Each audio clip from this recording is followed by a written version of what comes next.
우리 계속적으로 복음에 관한 이야기를 나누고 있는데요. 이제 지난주까지 우리가 십자가와 부활의 복음에 관해서 살펴보게 되었고, 십자가와 부활의 복음이 아니고서는 절대로 복음이 될 수 없다라는 사실을 여러분에게 알려드렸습니다. 오늘 이제 그 부활의 기쁨, 또 그리스도의 십자가의 보혈, 그 놀라운 십자가의 능력과 부활의 기쁨을 유지하는 방법이라는 그런 제목으로 함께 여러분들과 나누고자 하는데요. 예수님은 부활하신 후에 두 가지의 지위를 얻으셨는데, 하나는 이 교회의 머리가 되신 것입니다. 즉 모든 믿는 자들의 주님이 되셨다라고 그렇게 얘기할 수 있겠는데, 또 하나는 온 세상의 통치자가 되셨다라는 것을 우리는 알 수가 있게 되죠. 예수님은 부활하신 후에 하나님 아버지로부터 바로 통치권을 그렇게 얻게 되었습니다. 예수님이 가장 먼저 하신 것은 이 땅의 통치자들을 바꾸거나 새로운 정책을 내세운 것이 아니라 바로 믿는 자들을 만나셨던 것인데요. 그 예수님이 부활하신 후에 가장 먼저 만나신 사람은 지난주에도 말씀드렸듯이 어머니 마리아나 제자들이 아니라 7 귀신 들렸던 막달라 마리아였습니다. 9절에 보면 이렇게 나와 있죠. 예수께서 안식 후 첫날 이른 아침에 살아나신 후 전에 7 귀신을 쫓아내어 주신 막달라 마리아에게 먼저 보이셨다, 이렇게 말하고 있죠. 왜 예수님은 부활하신 후에 이 자기를 키워주고 십자가 밑에서 이 가슴 아파하셨던 그 모친 마리아를 만나지 아니하고 또 제자들 중에서 가장 사랑하셨던 요한을 만난 것도 아닌 전에 7 귀신 들렸던 막달라 마리아를 가장 먼저 만나셨을까요? 그것은 바로 막달라 마리아가 예수님을 다른 어느 누구보다 사랑했기 때문입니다. 그래서 여기서 이 막달라 마리아가 사랑했다라는 것은 인간적으로 사랑했다는 뜻이 아니라 예수님의 가치를 알고 그만큼 예수님을 섬기며 존중했다라는 의미가 담겨져 있는 거죠. 예수님도 그러한 사람에게 자신을 가장 먼저 보여주기를 원하는 것 같아요. 그러니까 이 막달라 마리아에게 가장 먼저 보여줬다. 그러니까 이게 참 은혜로운 게, 그러니까 우리가 정말 하나님이 전부 다 똑같이 사랑하시지만 이런 걸 있는 것 같아요. 그러니까 막달라 마리아가 그 예수님을 너무 사랑하니까 예수님이 가장 먼저 보여준 사람이 다른 사람이 아니라 막달라 마리아였어요. 그러니까 이게 예수님이 어떤 사람을 가장 사랑하실까?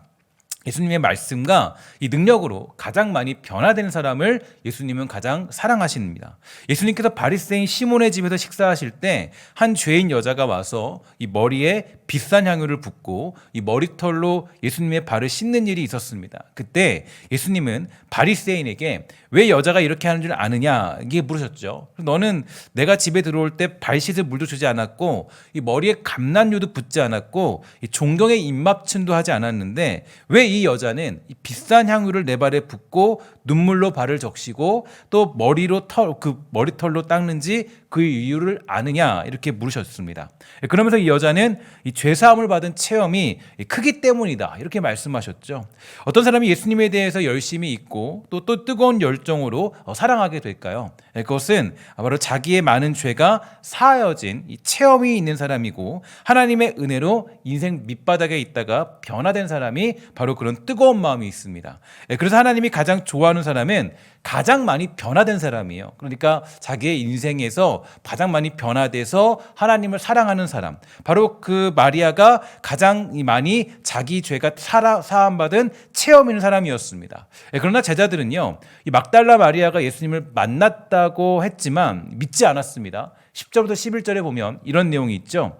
이 마리아가 가서 예수와 함께하던 사람들이 슬퍼하며 울고 있는 중에 이 일을 고하매 그들은 예수의 살으셨다는 것과 마리아에게 보이셨다는 것을 듣고도 믿지 아니하리라, 이렇게 되어 있습니다. 여기에 보면 제자들이 모여서 울고 있었는데 여인들은 무덤에 가서 예수님에게 향유를 바르고 오려고 갔는데 제자들은 집안에서 울고 있습니다. 그러면서 예수님이 살아나셨다는 것을 천사들을 본 것과 이 막달라 마리아가 예수님을 만났다는 말을 믿지 않아요. 왜냐하면 사람은 죽으면 다시 살아날 수가 없기 때문이에요. 그런데 그때 예수님은 다른 곳으로 가던 두 제자를 만나게 되죠. 12절에 보면 이렇게 되어 있습니다. 그 후에 저희 중 2 사람이 걸어서 시골로 갈 때 예수께서 다른 모양으로 저희에게 나타나셨다, 이렇게 나타나는 장면이 오늘의 내용이 됩니다. 여기에 보면 예수님께서 이 다른 모양으로 나타나셨다는 말이 나오는데요, 우리 성경 곳곳에서 예수님께서 부활하신 후에 이 사람들이 예수님을 금방 알아보지 못했다라는 표현들을 보게 되죠. 그 막달라 마리아도요, 예수님을 너무 사랑했지만 예수님을 금방 알아보지 못했습니다. 또한 엠마오로 가던 두 제자도 예수님을 알아보지 못했어요. 심지어는 갈릴리 호숫가에서 고기 잡던 제자들도 예수님을 알아보지 못했어요. 왜 이렇게 많은 사람들이 예수님을 알아보지 못했던 것일까요? 예수님은 아마도 죽었다가 부활하시면서 죽기 전의 모습과는 조금 다른 모습이 되신 것으로 보이는데, 아마도 더 젊어 보이거나 아니면 더 건강해 보이거나 활력이 넘쳤을 것입니다. 이에 대해서 한 주석책에 의하면 이렇게 말하고 있어요. 이는 예수님이 부활하신 후에는 살아계셨을 당시와는 다른 신령한 몸을 입으셨음을 반영하는 것이고, 또 성경은 부활 시에 있을 성도의 영광스러운 변화에 대해서도 말씀하고 있다, 이렇게 말하고 있어요. 고린도서 15장 51절부터 53절을 한번 보면 이런 내용이 담겨 있죠. 보라, 내가 너에게 비밀을 말하노니 우리가 다 잠잘 것이 아니요 이 마지막 나팔의 순식간에 홀연히 다 변화되리니, 나팔 소리가 나매 죽은 자들이 썩지 아니할 것으로 다시 살아나고 우리도 변화되리라. 이 썩을 것이 반드시 썩지 아니할 것을 입겠고 이 죽을 것이 죽지 아니함을 입으리로다. 이렇게 우리에게 설명해 주고 있습니다. 이처럼 이들이 모두 주님을 알아보지 못했던 이유는 부활 후에 주님께서는 다른 형제를 취하심으로 이 외모의 변화가 찾아오셨기 때문에 알아보지 못했던 것이죠. 그런데 이 엠마오로 가던 두 제자는 예수님이 성경을 풀어주셨을 때 이 마음이 뜨거워졌다, 이렇게 이야기를 하고 있습니다. 그리고 숙소에서 눈이 열려서 예수님을 알아본 순간 사라졌죠. 재미있게도 이 엠마오라는 곳이 어떤 그런 이름이 있는지 아십니까? 그거는 뜨거운 온천이라는 뜻을 가진 그런 마을인데요. 거기서 예루살렘에서 약 10km 정도 떨어져 있는 그런 곳이었습니다. 그들이 엠마오로 돌아가는 이유는 예수님의 제자였기 때문이에요. 그들의 지도자인 예수님이 십자가형을 선고받고 죽임을 당하면 당연히 그 뒤는 제자들의 차례가 될 거예요. 그러니까 제자들은 두려운 나머지 대부분 집안에 숨거나 서둘러 고향을 향해서 돌아갔습니다. 이 두 제자도 마찬가지예요. 이 두 제자가 어디 갔냐면 길을 떠나서 엠마오로 가고 있는데, 이 엠마오로 가는 것은 이제 그곳이 고향이거나 아니면 숨으러 가거나 그런 곳이겠죠. 그러니까 이 엠마오로 가고 있는데 이 부활로 인하여서 변형된 모습으로 예수님은 거기서 함께 동행하신 거예요. 함께 동행하셨고 그들의 마음을 뜨겁게 변화시키죠. 이게 참 저는 예수님이 참 재밌는 분이세요. 그러니까 그냥 이렇게 탁 나타나서 내가 왔다, 이게 아니라 그냥 함께 동행하셨고 같이 그냥 걸어가신 거예요, 예수님이. 그러니까 이 말씀에는 보면 두 제자가 누구인지는 잘 기록되어 있지 않아요. 그래서 이게 재미있는 게 이 누구인지 잘 나타나고 있지 않은데, 성경을 보면요, 이 두 사람이 누군가에 대해서 잘 살펴볼 수가 있게 됩니다. 일단 이 누가복음 24장 18절에 의하면 그 한 사람은 누구냐면 이 글로바라는 사람이었어요. 이 사람이 누구냐? 십자가 현장에서 예수님의 곁을 지키던 이 마리아의 남편이었습니다. 그래서 이렇게 글로벌한 사람이 있고요. 또 한 사람은 또 누굴까요? 그 사람은 성경은 그에 대해서 침묵하고 있지만 이 많은 힌트를 통해서 그를 추측해 볼 수가 있는데요. 이 마가복음에 보면 이 한 청년이 예수님의 십자가 사건 뒤에 벌거벗은 채 도망가는 장면이 등장을 해요.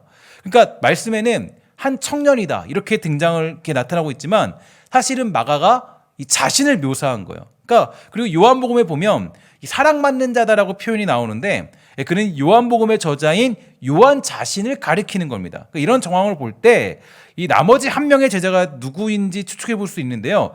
그는 바로 이 누가라고 얘기할 수가 있겠죠. 그러니까 낙심하고 이 고향으로 돌아갔던 이 자신의 과거가 이 부끄러워서 이 차마 실망을 기록할 수 없지만, 이 누가복음에 보면요, 이 엠마오의 사건이 아주 가장 상세히 기록되어 있어요. 그러니까 이 두 사람이 글로바랑 누구냐면 바로 이 누가일 가능성이 굉장히 크다라고 볼 수가 있게 됩니다. 그러니까 이 누가일 가능성이 유력하죠. 그러니까 예수님은 엠마오로 도망치듯이 이 서둘러 가는 두 제자를 만나셨고 그들의 마음을 뜨겁게 하심으로 그들의 눈을 열어주시죠. 그런데 그들의 마음을 뜨겁게 하고 눈을 열어주시는 방법이 뭐냐, 이게 중요합니다.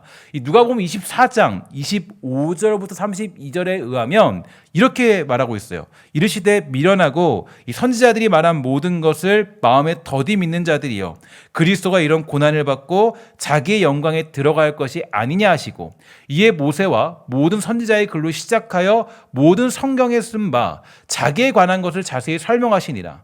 그들이 가는 마을에 가까이 가매 예수는 더 가려하는 것 같이 하시니 그들이 강건하여 이르되 우리와 함께 유하사 이때 때가 저물어 가고 날이 이미 기울었나니 하니 이에 그들과 함께 유하러 들어가시니라. 그들과 함께 음식 잡수실 때 떡을 가지사 축사하시고 떼어 그들에게 주시니 그들의 눈이 밝아져 그인 줄 알아보더니 예수는 그들에게 보이지 아니하시는지라. 그들이 서로 말하되 길에서 우리에게 말씀하시고 우리에게 말씀하시고 우리에게 성경을 풀어주실 때 우리 속에서 마음이 뜨겁지 아니하냐 하더나 하고 이렇게 되어 있어요.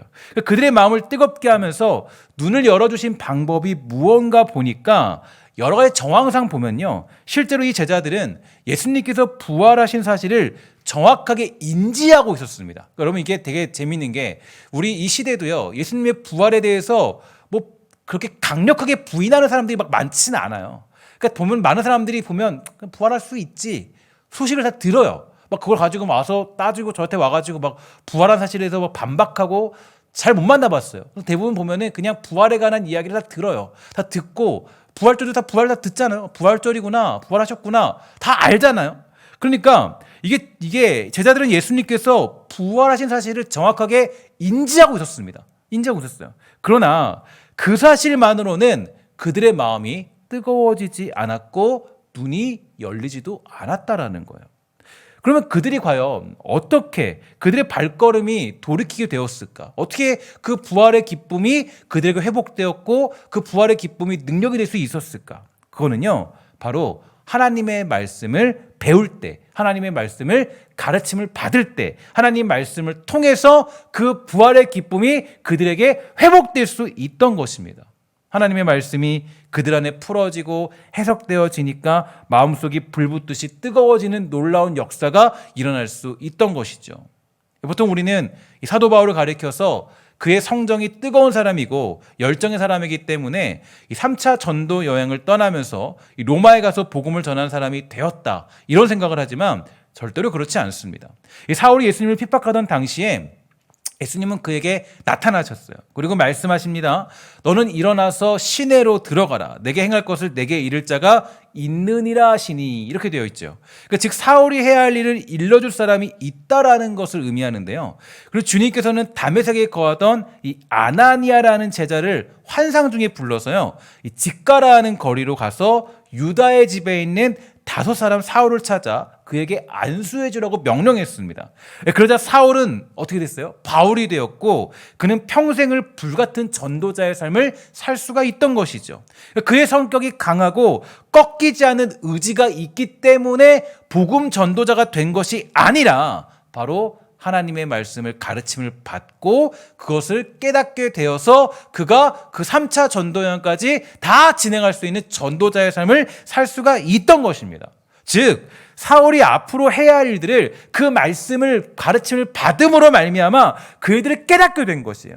그러자 그는 평생을 주님께 드린 사람이 될 수 있었습니다.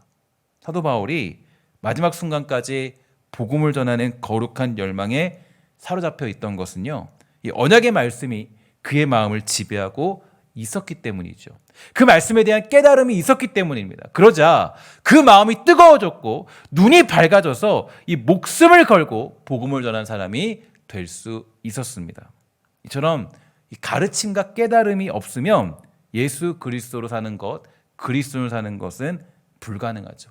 잠깐의 신비적인 기적으로 그리스도인을 살 수 없고 즉흥적인 감정으로 그리스도인을 살 수 없습니다. 오직 하나님의 말씀이 내 안에 풀어져야 성령의 깨닫게 하시는 능력이 임해야 예수가 답이 되는 인생, 그런 예수비 답이 되는 그런 교회가 될 수 있다라는 거예요.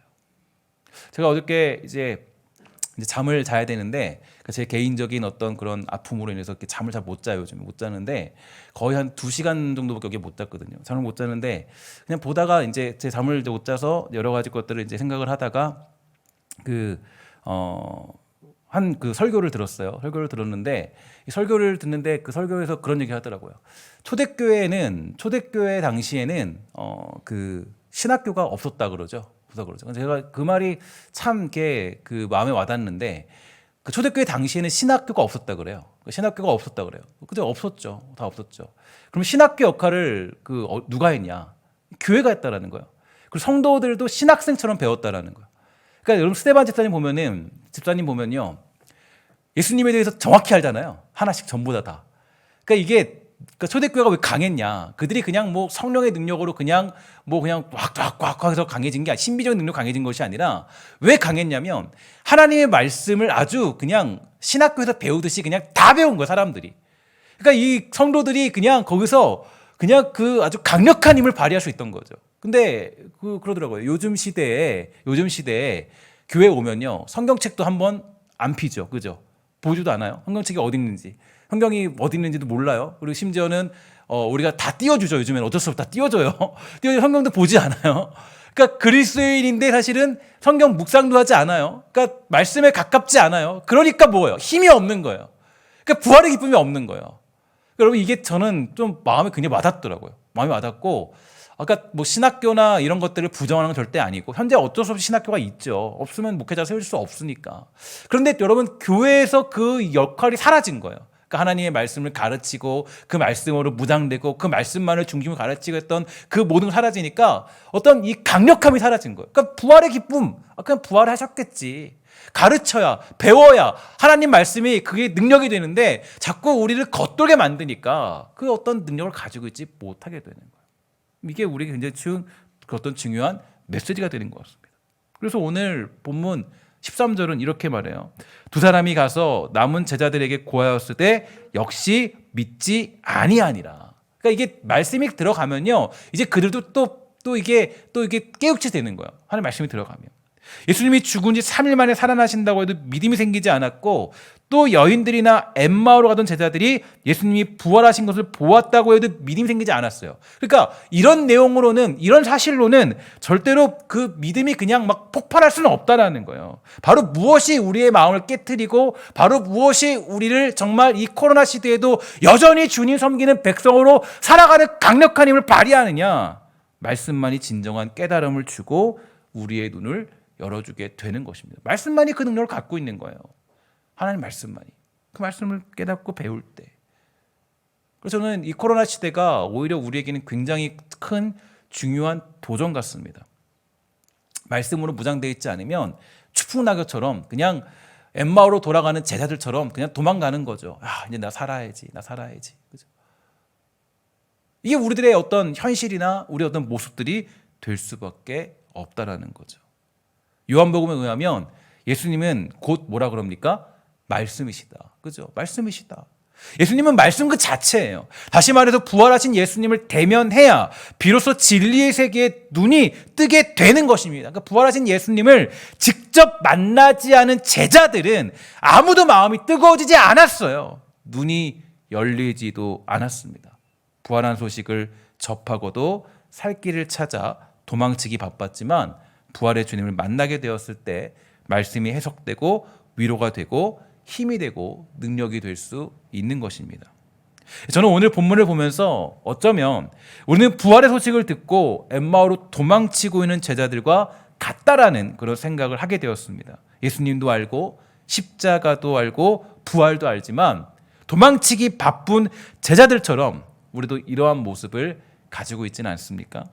오늘 그런 사람들이 있다면 부활하신 주님, 말씀이신 예수 그리스도를 만나게 되기를 주의 이름으로 간절히 소망합니다. 그러면 어떻게 우리는 말씀이 육신되어 이 땅에 오신 예수님을 만날 수가 있을까요? 어떻게 하면 이 부활의 기쁨을 우리가 유지할 수 있을까요?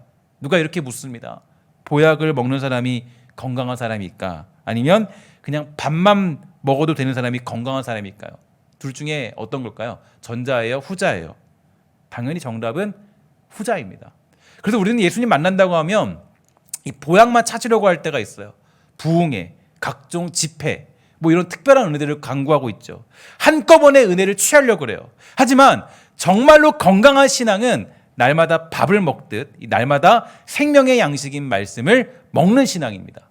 그러니까 말씀이 우리의 양식이 되는 것이죠. 그렇게 말씀을 매일같이 묵상하는 시간을 통해서 이 하나님을 깊이 만나는 사람, 새벽을 깨우며 때때마다 주님과 교제하는 사람, 또 내가 중요한 기도를 감당하는 사람, 여러 가지 중간중간에서 말씀 묵상을 감당하는 사람, 매일같이 그 말씀을 향해 달려가는 사람, 주님과 교제하는 사람, 주님께 온전한 예배를 드리는 사람, 성실하게 주를 사랑하는 사람, 끈질기게 주를 사랑하는 그 사람이 바로 하나님을 깊이 만나게 되는 것이고, 예수님의 십자가 죽음과 부활이 우리 안에 살아 움직이는 진리가 되는 것이에요. 19세기의 설교자였던 이 찰스 스펄전 목사님은요, 어린 시절 땅 끝에 있는 백성들아 나를 바라보고 구원을 얻으라, 이런 음성을 듣고 난 후에 새 사람이 되어서 유명한 설교자가 되었습니다. 그리고 이 스펄전 목사에게요, 하루는 젊은 신학생 한 명이 찾아와서요, 이렇게 질문했다 그래요. 뭐라 그랬냐? 목사님도 낭망하신 일이 있냐라는 거예요. 낭망하신 일이 있습니까? 질문한 거예요. 그런데 이 스펄전 목사님은, 제가 이 목사님의 그런 대답을 보면서 저는 좀 부끄러웠는데, 이분은 이렇게 얘기했어요. 뭐라 그러냐? 적어도 지난 20년 동안 나는 낭망해 본 적이 없네. 나는 그동안 하나의 중요한 원리를 내 삶에 적용하고 있지. 그 원리란 계속해서 주님을 바라보는 것이라네. 나는 하루도 주님을 생각하지 않고 지나쳐버린 일이 없다네. 그때 이래로 나는 낭망을 모르며 살고 왔지. 그러니까 이 사람이, 이 목사님이 계속 이 어떤 이 부활의 기쁨과 어떤 십자가의 복음과 이 뜨거움을 유지할 수 있던 것은 매일같이 매 순간 주님을 바라보는 그런 어떤 성실함과 꾸준함을 가지고 있었다라는 거예요. 그럴 때는 우리가 살아갈 때 물론 어려움 당할 수 있죠. 힘들 수 있어요. 그것도 슬플 수 있어요. 그러나 낭망하지 않는 이유, 낭망하지 않는 방법은 어딨냐? 바로 꾸준하게 성실하게 주어진 자리에서 하나님을 사랑하는 사람. 그럴 때 바로 그 어떤 순간에도 무너지지 않는 그런 놀라운 부활의 기쁨을 유지하는 비결을 얻을 수 있다라는 것입니다. 그가 그렇게 어떤 위대한 설교자가 될 수 있던 비결은 매일같이 예수님만 바라보았기 때문이겠죠. 저와 여러분의 강함도요, 바로 여기에 있습니다. 어디에 있습니까? 바람이 불고 비가 오고 뜨거운 여름이 오고 추위가 찾아와도 주님만 바라보는 사람, 매일의 삶이 한결같은 사람, 바로 이런 사람이 부활의 주님을 만나서 그 부활의 기쁨을 유지하는 삶을 살아갈 수가 있게 되는 것입니다. 언젠가 제가 아이들과 함께 동물원을 갔어요. 동물원 갔는데 동물원에 가니까 동물들이 많이 있더라고요. 동물원이니까 많이 있더라고요. 근데 그 중에서 제가 정말, 저는 그동안 못 봤는데요, 처음으로 말을 봤어요. 말 본 적 있으십니까? 말? 제가 본지 말을 한 2년 전인가 본 것 같아요. 3년 전인가 본 것 같은데, 이 말을 봤는데요, 말이 딱 봤는데 잘생겼더라고요. 진짜 얼굴이 저는 보니까 너무 잘생겼어요. 너무 잘생겼어요. 그런데 여러분, 그 혹시 말이요, 이렇게 대자로 누워서 자는 거 본 적 있습니까? 대자로 누워서 자는 거? 본 적 없으시죠? 그죠? 말은요, 그 절대로 누워서 잠을 못 잔대요. 잘 수가 없대요. 이유가 있습니다. 말은 누워 자면 뭐라 그래요? 폐가 눌려서 숨을 쉴 수가 없다 그래요. 그러니까 말은 잠을 어떻게 자요? 서서 자죠. 그죠? 서서 자요. 말은 누워서 안 자요. 그러니까 말은 어떻게 자냐면, 말은 누워서 안 자고 서서 자는 거예요. 서서 자는 거예요. 그래서 말은 잠을 잘 때도 서서 자는 거예요.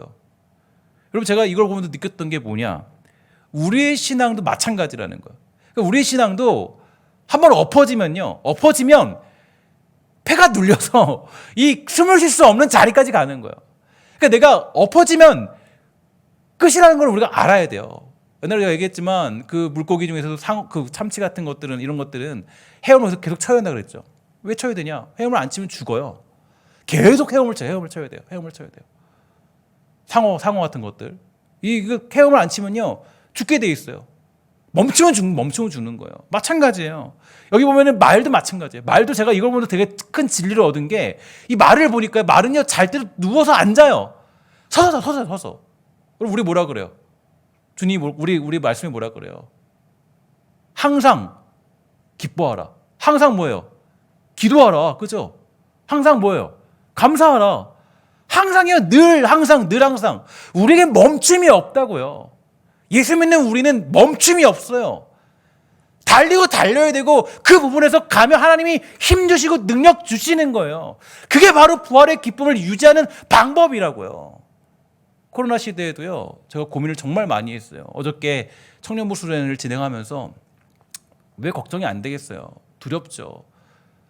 걱정이 되고 두렵고 떨리고 또 특별히 우리 또 걸리신 분들 많이 계신데 청년부 수련을 하면서 왜 걱정이 안 되겠어요? 마음이 담임 목사로서 만약에 걱정이 안 되면 말이 안 되는 거죠. 뭐 사람 많이 모으기 위해서 제가 수련을 하겠습니까? 정말 고민을 많이 할 수밖에 없어요. 정말 뭐 유소년부 수련회도 이제 곧 이제 미뤄서라도 어떻게든 이제 하긴 할 건데 청소년부 수련회 어떻게든 했어요. 청년부 수련회 어떻게든 해요. 힘들죠. 그거 걱정되죠. 두렵죠.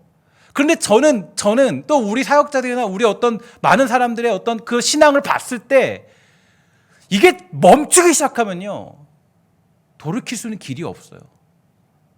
그래서 정말 그들을 위해서 어저께도 우리 강도환이 많이 수고를 했는데 정말 그 말씀을 가르쳐줄 수련회가 아니면 말씀을 가르칠 수 있는 기회가 그렇게 많지 않으니까 이 시대가 그렇지 않으니까 이래서 못하고 저래서 못하고 어떻게 할 수가 없으니까 말씀을 안 가르치면 부활의 기쁨이 사라지니까 말씀을 안 가르치면 주님 만나는 기쁨이 사라지니까 제가 보니까 저는 그 주님을 처음 만난 게 어디였냐면 수련회 가운데 주님 만났어요. 23살 때.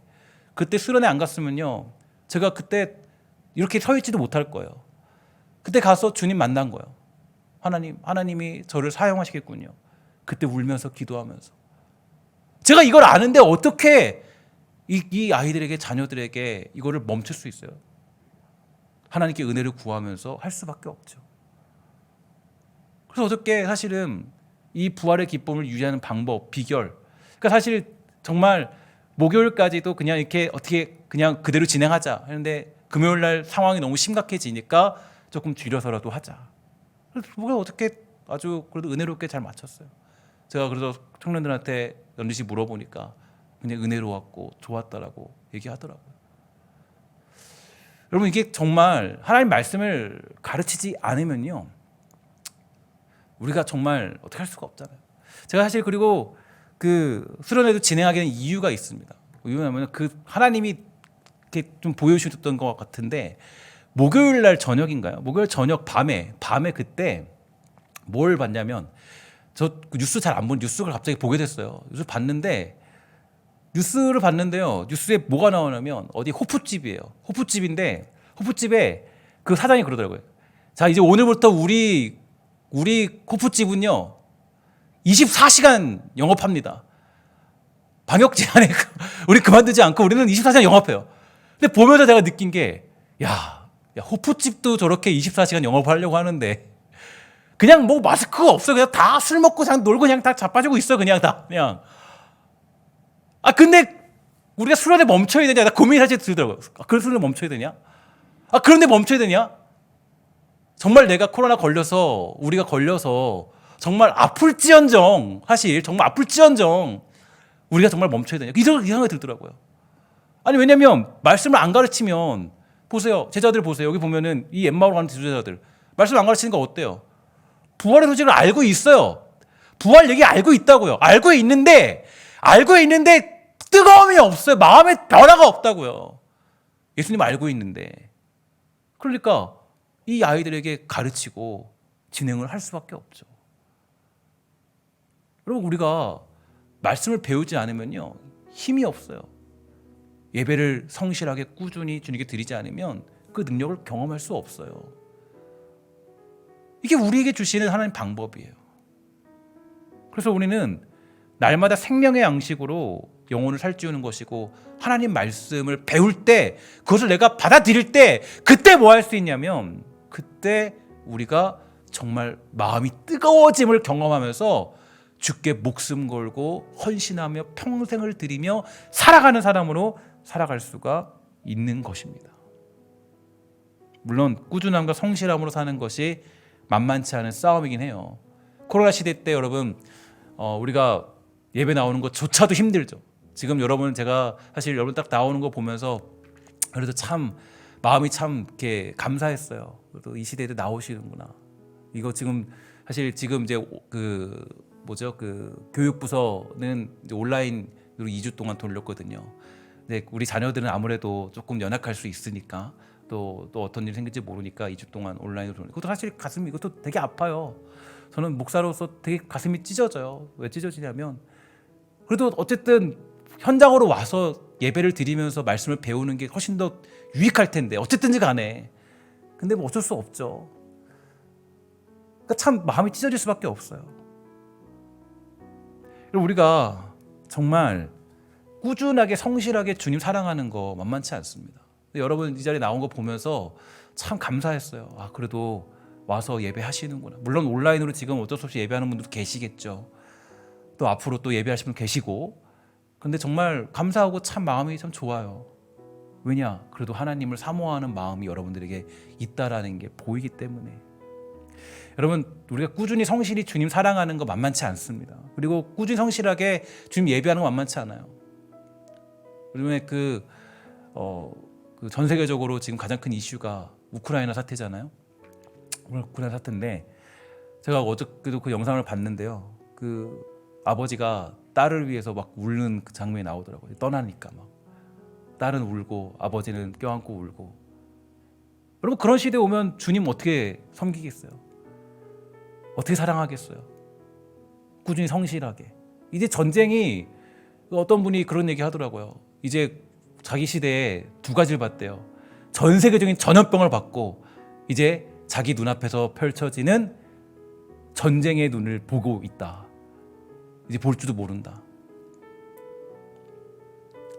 꾸준히 성실하게 주님 사랑하는 법을 하나님이 어쩌면 코로나라는 아주 약한 바람을 통해서 우리에게 가르치고 있어요.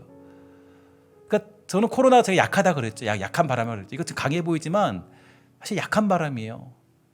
약한 바람으로 하나님이 우리를 지금 가르치고 계신 거예요. 이제 더 큰 심한 고난이 찾아올 거예요. 정말 그럴 수밖에 없어요. 하나님이 우리를 사랑하시기 때문에 준비하고 훈련시키는 거예요. 이제 예수 못 믿는 시대가 와요. 분명히 어느 날 올 거예요. 그러나 여러분 우리가 그래 꾸준함과 성실함으로 견디며 살아가는 것이 하나님 훈련시키는 거예요. 그렇게 두렵지만 그러나 우리를 또 가장 잘 아시는 분이 우리 하나님 아니십니까? 버티고 견디면서 그 길을 향해서 한 걸음씩 걸어갈 때 우리 주님도 함께 하실 것입니다. 마지막으로 여러분 서문학교에 어땠어요? 서문학교에는 진퇴양난의 고난을 겪는 교회였죠. 대내적인 압박을 견디는 교회였지만 주님께서는 그 교회를 향하여서 여러분 뭐라 그랬습니까? 내가 죽도록 충성하라. 다시 따라합시다. 내가 죽도록 충성하라. 여러분 이 충성에는 뭐가 담겨 있습니까? 성실과 꾸준함이 담겨 있어요. 그죠? 성실과 꾸준함.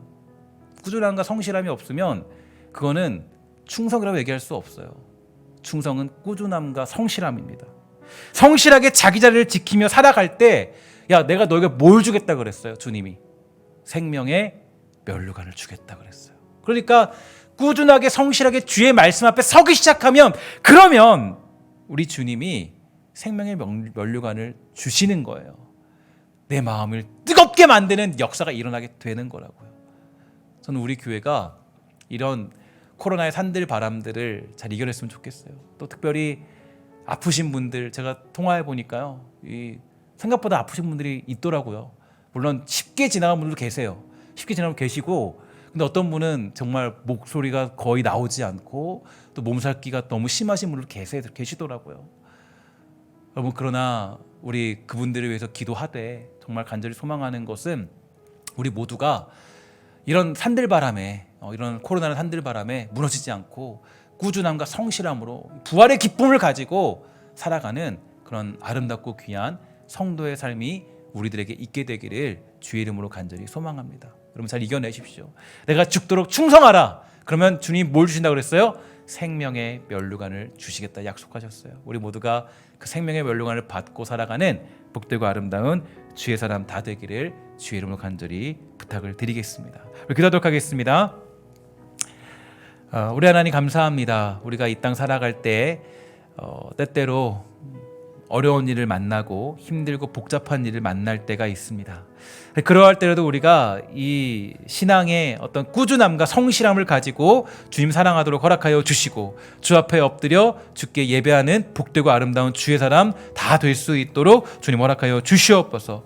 내가 죽도록 충성을 하는 그 명령에 우리가 복종하여서 주님 주신 생명의 면류관을 누리며 받으며 살아가는 아름답고 복된 신성의 권속들 다 될 수 있도록 지켜주시옵소서. 모든 말씀 예수님의 이름으로 간절히 기도합니다. 아멘.